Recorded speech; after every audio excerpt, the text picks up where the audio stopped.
नमस्कार मित्रांनो, बॉलिवूडमध्ये सेलिब्रिटीच्या लग्नाची किंवा अफेअरची जेवढी चर्चा होत नाही तेवढी त्यांच्या घटस्फोटाची चर्चा होताना दिसत आहे। दरम्यान असेही काही अभिनेते आणि अभिनेत्री आहेत ज्यांनी वयाच्या 40 ते 50व्या वर्षी घटस्फोट घेतला आहे। अशीच एक अभिनेत्री आहे, तिने वयाच्या 42व्या वर्षी लग्न केले तर 50व्या वर्षी घटस्फोट घेतला आहे।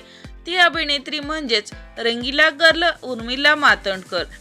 उर्मिला मातोंडकर आणि मोहसिन खत्तर यांनी 2016 मध्ये लग्न केले आहे। त्यांची लव्ह स्टोरी अत्यंत हटके आहे। मुळात उर्मिला मातोंडकर 42 वर्षाच्या होत्या, मोहसिनशी विवाह बंधनात अडकली।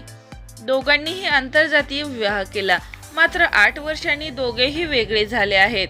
तर चला जाणून घेऊया काय आहे सविस्तर माहिती।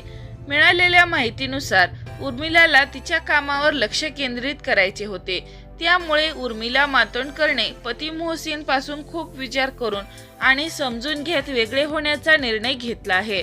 मात्र त्यांच्या घटस्फोटामागचे नक्की काय कारण असून अजून स्पष्ट झालेले नाही। तर मित्रांनो, सध्याच्या कलियुगातील घटस्फोटाबाबत तुमची काय प्रतिक्रिया आहे कमेंट करून नक्की सांगा। तोपर्यंत धन्यवाद।